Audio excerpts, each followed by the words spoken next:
Ever since one of the pesky dame's mothers came over to my channel and left comments about her daughter and those pesky dames, I've taken a personal interest in this channel. You see, the pesky dames are so very bad at absolutely everything. I thought these young ladies could certainly do with some of my world-class tutelage. I know you MRAs, you're going to say that I'm white knighting. Guilty as charged, man. Guilty as charged. So let's just see what the latest video has to say. I'm Lucy Pedrick, Women's Counsellor at Sheffield University Students' Union and a feminist. A couple of weeks ago, I was a delegate from my SU to the National Union of Students National Conference. We debated Motion Proposal 701, which sought to balance gender on conference floor. Despite women making up 60% of NUS membership, last year only 30% of delegates were women, although this year the figure was 40%.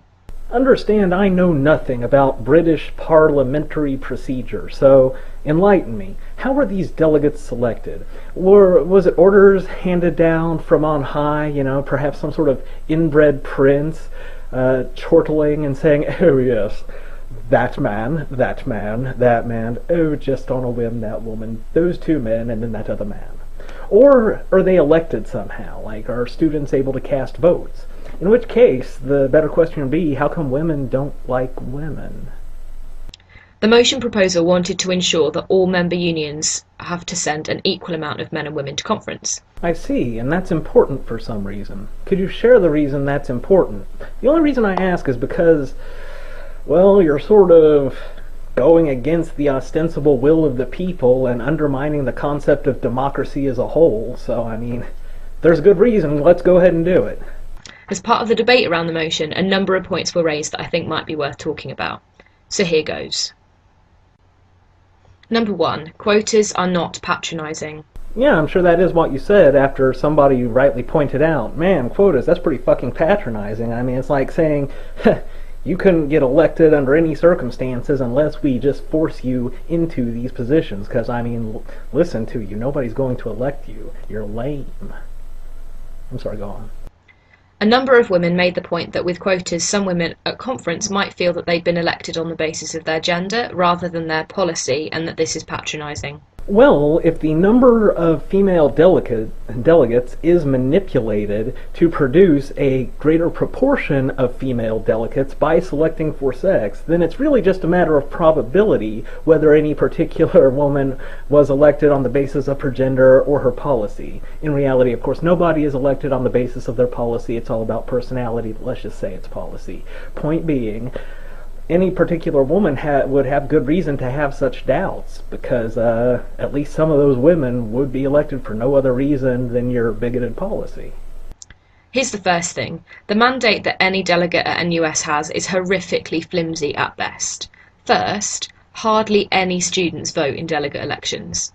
Second, in our brief statement that we're elected on, we by no means articulate our stance on the incredibly broad range of policies that we're expected to vote on at conference. Welcome to every single kind of election everywhere. That's democracy.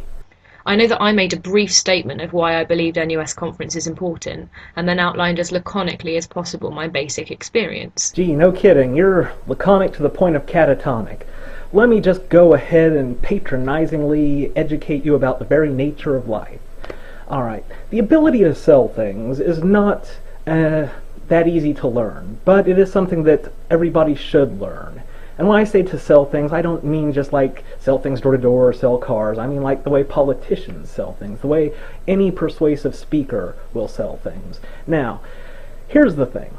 Yeah, none of you delegate candidates can espouse every single position that you hold. So how do we determine who to vote for? Well, you could say that democracy is pretty silly and it doesn't even work.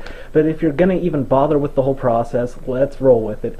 What is the determining factor? Well, who has the most passion? Who wants it more? Who feels the most strongly about the cause and is willing to stand on their principles? How can you possibly determine that? Well, who is willing to put the most effort into it. What takes a lot of effort? Learning sales ability, learning persuasive speaking. If you just get up there with your mouth breathing and laconically just blather on in a totally unengaging way, having not learned these skills, and I see this other candidate for delegate who has a lot of energy, piss and vinegar, joie de vivre, je ne sais quoi, lots of other French words, who do you think I'm going to vote for? I'm going to vote for that guy because he has put work into it. You just got up there and started talking. If those who opposed the gender balancing motion think that I was elected on the basis of my policy, they are delusional. In no way did my brief profile indicate how I might vote on a motion about free education, let alone my position on offender learning policy in FE colleges, boycotting the NSS, or abolishing NUS zones, to name a few that we were asked to vote on. Ergo, a gender quota would not be patronising in shifting the validity of our delegacy from policy to gender, since our delegacy as it stands is far from democratically legitimate. To reiterate, by that standard, no democracy is democratically legitimate. But let me ask you this. Is it democratically legitimate if there is a man, I don't even know what your system is, but so bear with me, a man who has taken the time to learn how to speak to people, how to reach people, how to relate to people, become charismatic, build a way to just, found a way to draw people in and make them want to elect him. And he's taken all this time and trouble, and then he runs to be a delegate, whatever that is, and then a bland-ass turnip of a human being with all of the charisma of a tree stump runs against him, but because you have a vagina, you get elected. Is that democratically legitimate? So number 2, quotas work. In Sheffield last year, we almost sent a delegation to national conference of 7 men plus our president, also a man. In response to this, our women's officer at the time brought a motion that we instigate a gender balancing policy. Wow, 60% of y'all are women, not one woman elected? Wow. The people have spoken. Our delegation this year was 4 women and 3 men, plus our president, a man. So quite clearly, on the numbers, quotas work. I'm sorry. I don't know. When you say work, what exactly do you mean? I know. What does it accomplish? I mean, yes, it equalizes the number of men and women, but that's kind of a tautology, like saying quotas work by fulfilling the quotas we've set. Like, explain to me how this system is now better, considering you've corrupted your democracy. We're a union which is 54% women. In what universe is it democratically representative to send a delegation which is 100% men? Obviously a lot of the women voted for men, then men were elected. It sounds like democracy to me. This universe? But it's not just about the numbers. The figures show that 3 out of 4 of our women delegates this year would have been elected irregardless of the quota. Did you seriously just fucking say irregardless? So what does that mean? Firstly, it means that only 1 of 4 women delegates was elected on her gender rather than her policy. But it also indicates that because structural inequality exists, women are sometimes put off from running for something because they perceive their gender as a barrier to their success. You are absolutely right. What about all of those delegates-to-be who were going to run, but they're so fucking timid and pathetic that their perceived mental barriers stop them? Yeah, what am I thinking? We can't exclude those. We gotta get those women elected. I mean, because they'll stand strong on their positions. Principled people. Quotas are a way of restricting that structural inequality by placing an alternative structure in its place.